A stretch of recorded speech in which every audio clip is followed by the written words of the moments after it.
All right, welcome to another Small Business Pivots. Today we have another special guest from around the world. And if you've listened to the podcast, you know that only the business owner can say their name and their business like the business owner. So I let you have the stage. Tell us who you are, your business, where you're from, and all those little tidbits of information. Absolutely. I'm Amber Hollingsworth. I'm a trained master addiction counselor and also a licensed mental health counselor. And my business is called Hope for Families Recovery Center. These days, I'm more of an online content creator than anything. And people find me on the YouTube channel, Put the Shovel Down. I'm right here in South Carolina, if you can't tell by my accent. Well, I'm in Oklahoma, so I think we all kind of have a little bit of an accent from our state line down. So welcome to the show. But let's introduce the podcast first, and we'll be right back. Welcome to Small Business Pivots, a podcast produced for small business owners. I'm your host, Michael Morrison, founder and CEO of Boss, where we make business ownership simplified for success. Our business is helping yours grow. Boss offers business loans with business coaching support. Apply in minutes and get approved and funded in as little as 24 to 48 hours at businessownershipsimplified.com. All right, welcome back to Small Business Pivots. Well, you know, our listeners, they kind of like to be relatable. They like to kind of know who they're listening to. So do you kind of have a background at all? Absolutely. Of course, we have a background, right? Well, some people go, well, it's kind of boring, but no. Yeah. I grew up in Tennessee and moved to South Carolina after I finished my first degree and then went to counseling school. I don't know how much you want me to tell you about my background. I can tell you my professional background, my family background. What do you want to know? Yeah, just so sometimes we're mentored into a certain kind of lifestyle when we start adulting. Sometimes business owners went through some trials and tribulations, so they have a lot of trash in their head that keeps them from really doing the things they could, or maybe even getting into an addiction because they grew up in that kind of lifestyle. So growing up, did you have any aspirations of being an entrepreneur, or did you just A+ all the way through school and got into entrepreneurship? I wouldn't say A+ all the way through school. I'm not the smartest student, but I was able to get through it. So I got through it. I graduated. And I did not ever have intentions on being an addiction counselor. I fell into that. And I really didn't have intentions on being a business owner either. I left the hospital I worked for, started my private practice, and didn't even realize or think of it as in started a business. I realized it when I got the first year's tax bill. Ooh. Then the light bulbs, I was like, holy it's moly. I didn't even think of that. So that was a wake-up call. There's that book, they call it an entrepreneurial seizure or something. That was definitely, the one, that was definitely me. And it has been a learning curve. I like to say, getting people off heroin is pretty straightforward. Being a business owner, an online business owner, is rocket science. Yeah. There's a lot to figure out. It's never a lot of skills. Absolutely. Mm-hmm. Well, most of our listeners are business owners or want to be business owners. Mm-hmm. And I know as a business coach myself, I work with business owners, and a lot of us kind of get into some type of substance or addiction or something to kind of take us away, calm us down, whatever those feelings that we're searching for that the business isn't giving us. So let's start with when you started the addiction recovery practice. What did you start it for originally? Let's just kind of start there. Well, I'd worked in an inpatient facility for 10 years, and I had worked with teenagers with addiction. I'd worked in detox. I'd done all the things. One of the things you see when you work inpatient is that and especially in addiction, it can look like a revolving door, and you just see the same people coming in and out, and you see that people aren't really getting what they need. It almost feels like the factory version of mental health help or something. It's just like they're going on the factory line. You're just stamping them and signing the papers. Yeah. And then even more so than that, the families were so desperate, especially when it comes to addiction. They're like, what do I do? You can't send them back home. They've only been there 5 days. They're going to go right back out. And then me knowing that's probably true. And it's like, this system just isn't working. So eventually, I branched out into my own private practice and set up a different way of treating addiction, using a family model, but not family model as in everybody in the same room, as in we call it lawyering. We give the person who maybe is struggling with a bad habit their advocate, and the family member gets their advocate, and we hash it out behind the scenes. Mm. What is in your opinion, what is probably the most go-to addiction? I'd say alcohol is the primary, and these days it's marijuana's right up there, running a close second as far as what we see. Yeah. And so, how does one know that they have a problem? Because I've talked to people before that's had an addiction, and for some reason they think they have it under control. Yeah. And so, how can we distinguish they don't have it under control? Are there some signs that you see? I mean, how do you grade people? How do you assess them? I'm really glad you asked that question, because it's my big mission is to get people to see it sooner. Mm-hmm. That's why my YouTube channel is called Put the Shovel Down, as in you hit your bottom when you put the shovel down. You don't have to keep digging. Yeah. So most people don't recognize addiction until it's like, movie level. Like I have to drink first thing in the morning, or I have the shakes, or, like I've lost my job, I've lost my family, all those things. But you're addicted long before you get to that point, because you've used whatever it is you're doing over and over and over enough times to make yourself physically dependent. So an earlier sign is that you have trouble stopping once you start. So it's not so much like you drink every day or that you have to drink, but more you drink more than intended. And you can't predict how much you're going to drink. So it's like you say, I'm just going to have a couple. You end up drinking more than that. You do things you regret. You feel bad about it. You make promises. I'm not going to do that again. You're on good behavior for a couple weeks. Then it happens again. Those are what I call like stage 3 signs, where I feel like it's easier to get a hold of there, but it's harder to get people to realize that they need to get a hold of it when they're in that stage. So can you give us an example of the process? So do people come to you? Does the family come to you? Do they get checked in somewhere? I see you have a lot of resources on your website, from coaching and courses and assessments. So kind of walk us through that process of how someone could be helped. Most people these days find me on YouTube, and I'm usually found by the family member first, because the family member usually realizes there's a problem before the person realizes there's a problem, and they're desperate to get help, and they're trying to talk to their person about getting help, and they're getting a lot of pushback, so they're out there looking. So the family members find me first usually, and a lot of what I teach on the YouTube channel is how do you get through to someone who's in denial, and how do you get them to a point where they're willing to get help.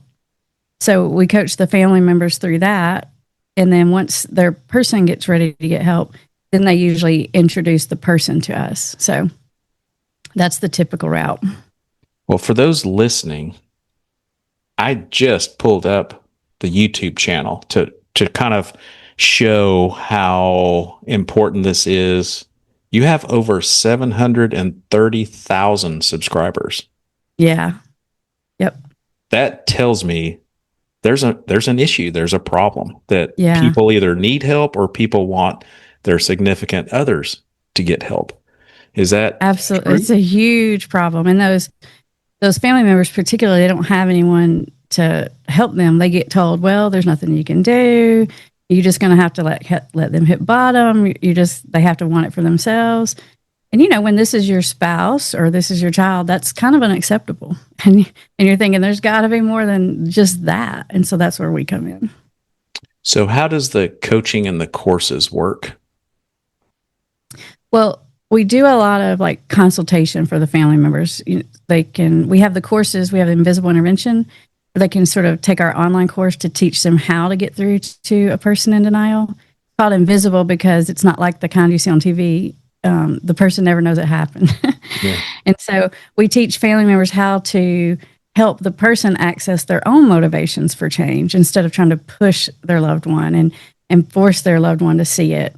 It helps them to come to terms with it. So you can get involved with us on that level, or if you want more of a individualized plan and you want to talk to one of us and say, this is what's going on and all the little pieces, and this is what their personality is like, and this is where the roadblocks are, then we can sort of tweak some of that and walk you through it. And then for the people that come to see us for the addiction, we put them in a short-term coaching program. What are the success rates? In other words, are these people kind of on the fence, or are they like over the fence? And I mean, are these real serious, or at this stage, are they just kind of a mild situation? They're most of the people that see us these days are in that stage 3 level where they don't have to use every day. Now, some of them are like chemically dependent, like they will have withdrawal, but they don't necessarily need to go to the hospital to deal with the withdrawal. So they're more than moderate into the severe category, but not the most severe. It's a little hard to explain. Yeah. But our success rates are really quite well because it's not about teaching someone how to get sober or get a problem under control. It's about helping a person be motivated to do it, because that's where the issue is. The issue isn't the person doesn't know how to do it. The issue is the person's on the fence about whether they should do it, and we're really good at that. So on the YouTube channel, how can that help people? You've got a lot of videos, a lot of content, a lot of subscribers. Do you have like a forum as well where people can visit amongst each other as support? We have several ways that people can sort of create community. Our followers create community. We go live every Thursday. So like today's Thursday, I went live today, and I teach a topic for the first half, and then I take questions and interact with viewers for the second half. So that's one way. And we also have like a Facebook group that's particularly for family members.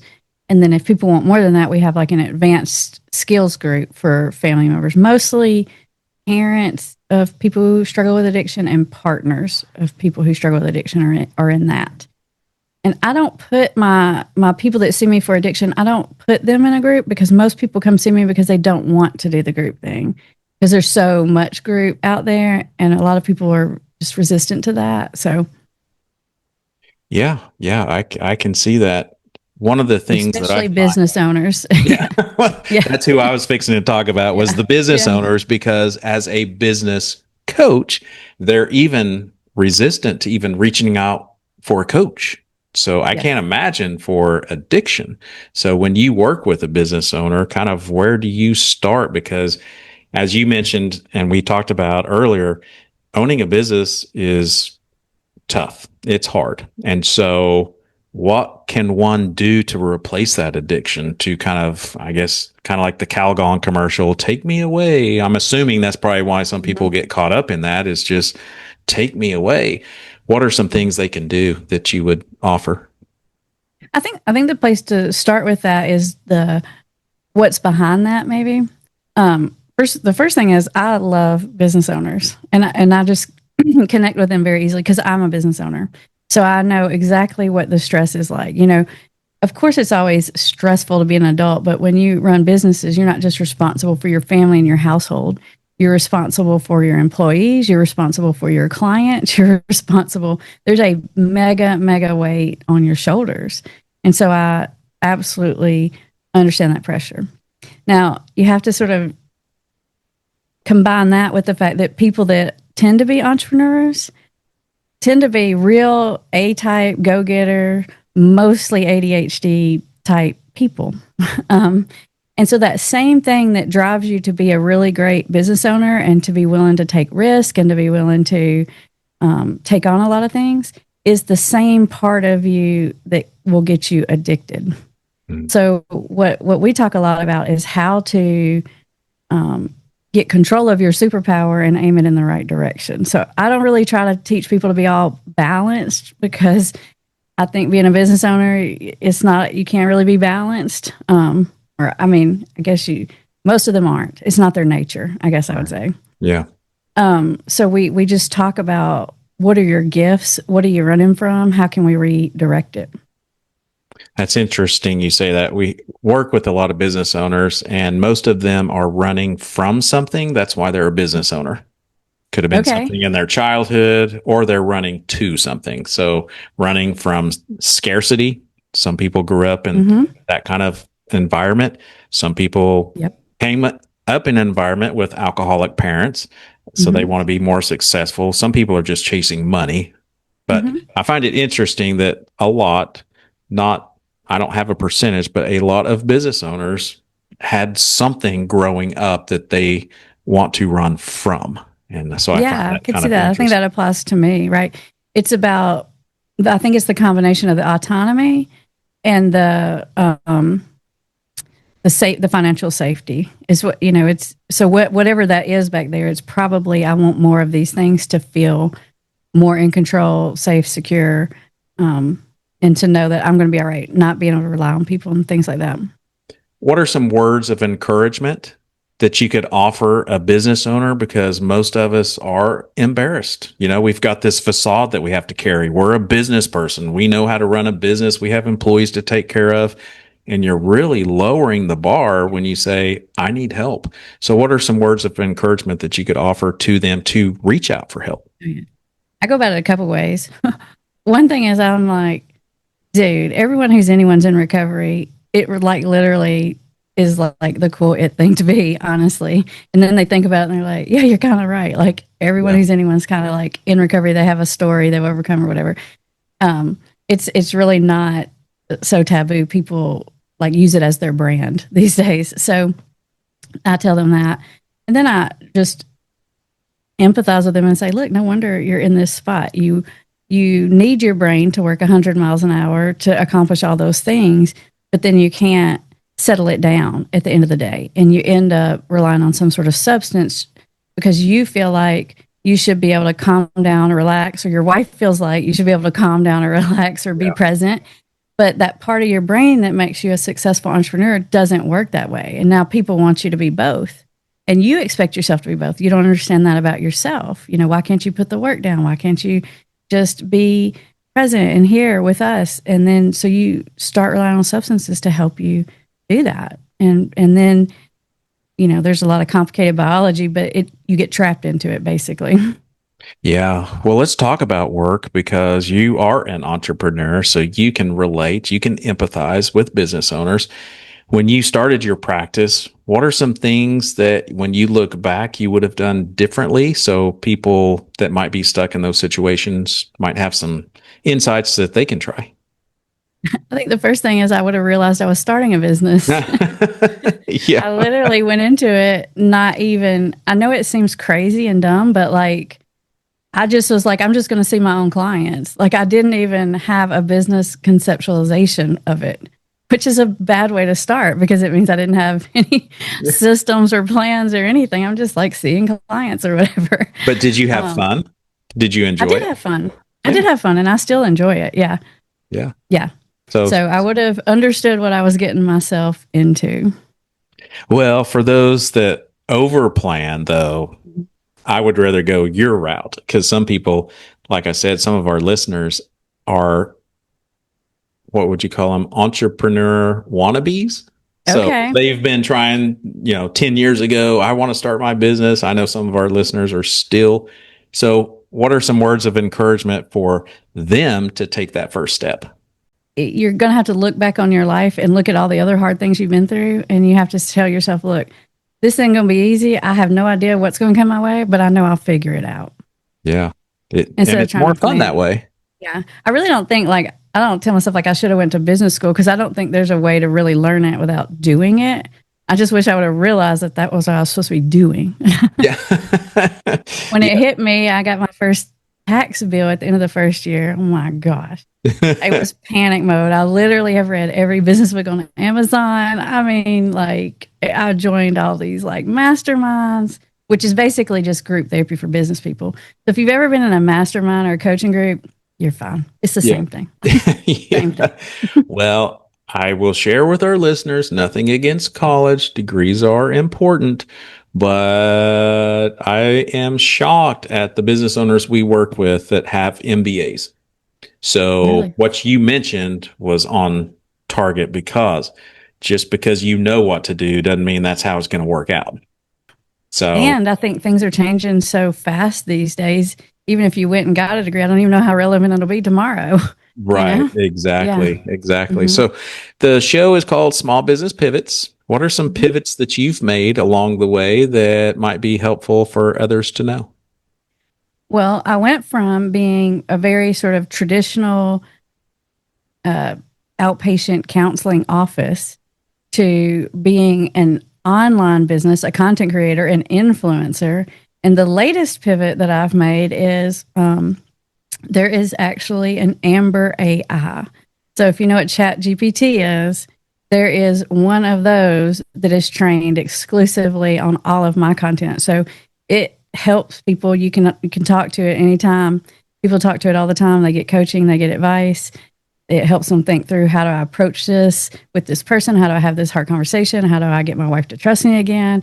How do I get through this weekend retreat that I got to go to, or all the business guys are going to be drinking, And it works very well. So that's my latest pivot. It's exciting. That is exciting. And if I'm a listener, I think I know what you all are wondering next is, how did you cut through all the noise with this content and this AI? How did you get that many subscribers? Because it does, I know I'm not into vanity numbers and I try to share with business owners, don't be, but you have a good following and it is in the numbers. So as long as you got the right numbers, Mm-hmm. quality, quantity does matter. How did you get to that level? It sounds like that's more of your expertise than Right. running a business. Building my YouTube following is the hardest thing I've ever done. So I'll start by saying, You're listening to Small Business Pivots. This podcast is produced by my company, Boss. Our business is helping yours grow. Boss offers business loans with business coaching support. Apply in minutes and get approved and funded in as little as 24 to 48 hours at businessownershipsimplified.com. If you're enjoying this podcast, don't forget to hit the subscribe button and share it as well. Now let's get back to our special guest. building my YouTube following is the hardest thing I've ever done. So I'll start by saying that. It's maybe the best thing I've ever done, but the hardest thing I've ever done. It's like raising a kid, Yeah. So it took me. You don't even really get to have your own like special name until you get to 100 subscribers. It took me nearly a year to get to that, and you're not even officially in the game. You're not even recognized till you have 1,000. And it took me probably 2 years to get to 1,000. Really? And so I've done every kind. I've done paid ads. I've done organic reach. I've done the gamut. So you joined YouTube in 2016 and you've got over 15 million views. You mentioned that it took you a couple of years just to get to 1,000. Yeah. How did you do that? Because I know if anyone were to go on YouTube and look at the organic growth channels like yours, most people are stuck at 500 or less. How did you get past just even to 1,000? You just have to get obsessed with it. You have to get addicted to it. And YouTube analytics are very, very addictive. Like right now, I'm working with someone who has a gambling addiction, and this person has started their own YouTube channel. And so we've just switched her addiction over to YouTube analytics because it's just a game that you have to learn how to play. And there's a lot of pieces to it. It's like, how do I get this algorithm to put this in front of people? How do I get people to click this video? How do I get people to watch, the whole thing? There's so many pieces to it. You get obsessed about it if you are successful on YouTube. And then you kind of mentioned the 2 year mark with 1,000. Mm-hmm. You're at over 730,000. Is there a secret sauce to that? And you keep referring to, you just got to work at it. What are some tidbits of information that you could offer to business owners? What does that mean? Like, what did you do to work at it to get to that? I think it's just hard to explain because there's so many pieces of it. You have to first thing you have to do is be good at making videos. When I decided I was going to do this, I'd done quite a bit of like public speaking. I thought, yeah, I can do this or whatever. I'm not, I can do that. But sitting in front of a camera by yourself and talking to it is totally different and totally more awkward and harder than talking to a live audience, if you ask me, because you just feel silly talking to yourself.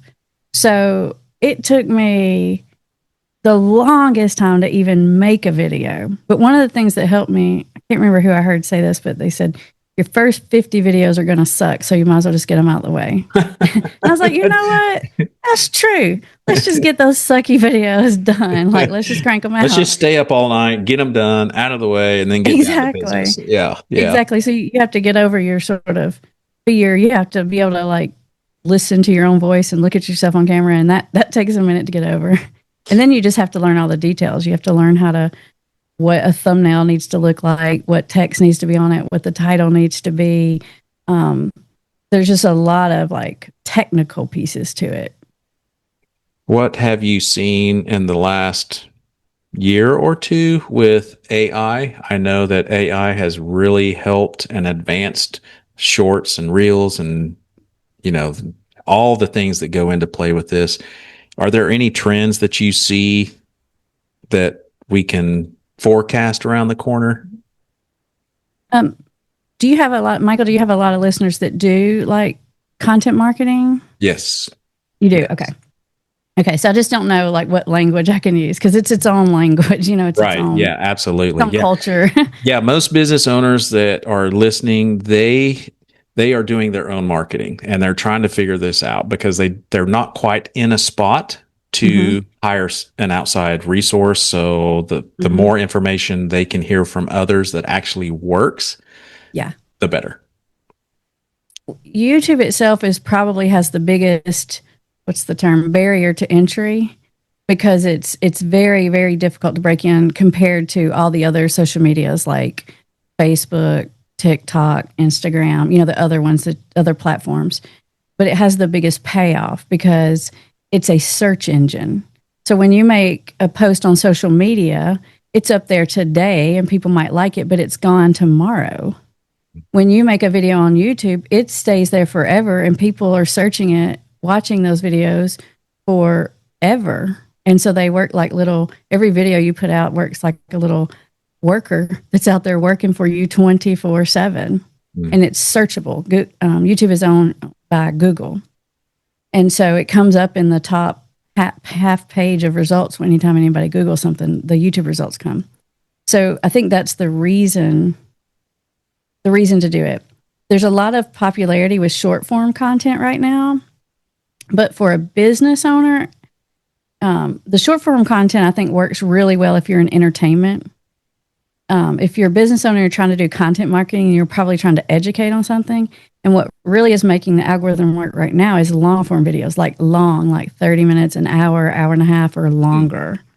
So it might seem counterintuitive because you're seeing all these short forms everywhere. But if you think about it, like when you're scrolling, you watch short forms, it's like cat videos or funny tricks or, I get in the vortex too, but not a lot on education. So I would put your energy into more of a long form. And it's sort of gone away from this overly edited, overly polished vibe into a more natural, casual, you don't have to be perfect vibe, which is good news. Yeah. Yeah. And the more authentic you can be, the more yourself you can be, the better, because people feel your energy. I know that everybody tries to sell to business owners saying, you've got to use our platform. Here's how we can 10x your YouTube channel. Can you caution our listeners on here's some legit tools or platforms you can use to assist you with YouTube, and then everything else is just noise? If you're on YouTube, I'd say the most legit common ones people use are things like vidIQ and TubeBuddy are the common ones. They're almost like extensions, and they are getting more and more AI in them. And so it can sort of look at your video titles and it'll suggest 5 alternatives. And so it just makes it so easy because it's giving you ideas about, if you've got something that's not performing well, it'll say, try this. put this in your thumbnail, have this expression, this text. So all of that is super helpful. And if you're trying to be a content creator and you are a small business owner and you're trying to figure out, like, I can't do all of this myself, because I'm a big believer in the whole, like, stay in your genius lane. Yeah. Like, I'm just all about it. I'm like, do the thing that you do and only you do, and try to delegate everything else as much as possible. Mm-hmm. So these days you can get AI to do a lot of it. But let's say if you create content and you need somebody to handle your social media or edit your videos, then get a virtual assistant. And I suggest getting one specifically from the Philippines. I have 3, and they are phenomenal, and they've worked. I've had, like, one of them I've had for probably 8 years, the one that edits my videos. And I just have systems that are set up. He knows where I put it in the Dropbox, he knows where to get the link, and it just, you develop a system for it, and then it just works. Because if you're going to create content, unless you just love editing, you need an editor, because it takes all of your time, and that's probably not the best use of it. Yeah, because for most business owners, videos are not an immediate sell. It's an educational piece, which means sales will come in the future. But I always encourage business owners, if you're still doing your own videos, you're still editing because you can't afford outside resources, then you need to go make more sales. Pick up the phone, go network, get some sales today. So that's just a little tidbit of coaching information. So, all right. So where can they find you outside of the YouTube? How can they get a hold of you? Because I'm sure more people want to know more. And for those that are looking for help, what's the first step they need to take? You can find me anywhere. I do have all the other social media, but I am primarily on YouTube. Put the shovel down. There's tons and tons of free resources there, whether you're trying to, like, overcome a bad habit before it becomes a huge problem, or you have a family member. That's the place. You can find me on my website, Hope for Families Recovery Center. But I say start with the YouTube. There is a lot, over 1,000 videos. So there's a lot. You can find pretty much everything that I've been searching for. It looks like you've covered all the bases. So if you were in front of an audience of business owners, different seasons of business, different sizes, industries, what is one thing that could be applicable to each of them that could help them in their business? In other words, a quote, a book, just another tip or insight? I got to think about this. See, I don't usually get to answer the business stuff, which I love. I love to talk about the business stuff. Yeah. but I don't ever get to talk about that. The latest book that I'm reading is the one called Scaling. I can't remember the guy's name. This is the second book. He's the one that wrote 10X is better than 2X. That's also a really good one. I might even go with the 10X is better. I would probably read that one first. Okay. Especially if you're like what you and I were talking about, you're trying to figure out, where do I put my energy and how do I manage all this stuff? It's those 2 books are about scaling. How do I make big pivots, big moves? You mentioned the word system, systems with your Philippine VAs. How important are those to your business, and what difference do you see today versus when you didn't have systems? I think it makes all the difference. It's what allows me to grow this YouTube channel. It gives me the time to focus on the pieces that only I can do, which is only I can create the content, and only I can see the clients that I see. And so all of the other things that we end up as business owners, we try to do it all. We spin our wheels with it, but it's just so inefficient, and we're not that great at everything. So just delegate it when possible. Absolutely. So are you replacing the floors in your office? No, actually I rent the office. So thankfully, and insurance is paying for it. So thankfully I'm not having to do that. I'm just having to deal with the mess. Well, for our listeners, you help people that need some help, and you go through the same things we do. We were talking earlier, hot water tank at your office had been leaking for a while, the mold and water underneath your floors. And so your office is out of commission for a minute. So even even counselors, even business coaches, we all go through problems. I'm just encouraging our listeners to know that we don't have these rosy days every day either. So we understand you. I walk my dog and pick up the dog poo in the little baggies like everyone else. I mow my own yard. I get my own oil changed, so just a little bit of encouragement for our listeners that we all go through it. We all need help. And there are people out here like you, Amber, that can help them. So I encourage all of our listeners to do that. Is there anything that we didn't talk about that you're like, I wish I really would have said this or shared this? I'm sure there is, but I won't think of it until right when we hang up. And then it occurs. Of course. Well, we can always get back on or do another show. So, well, Amber, you've been a blessing to many and a wealth of information. I certainly appreciate you and wish you continued success. Thank you. Thanks for having me. My pleasure. Thank you for listening to Small Business Pivots. This podcast is created and produced by my company, Boss. Our business is growing yours. Boss offers flexible business loans with business coaching support. Apply in minutes and get approved and funded in as little as 24 to 48 hours at businessownershipsimplified.com. If you're enjoying this podcast, don't forget to hit the subscribe button and share it as well. If you need help growing your business, email me at michael@michaeldmorrison.com. We'll see you next time on Small Business Pivots.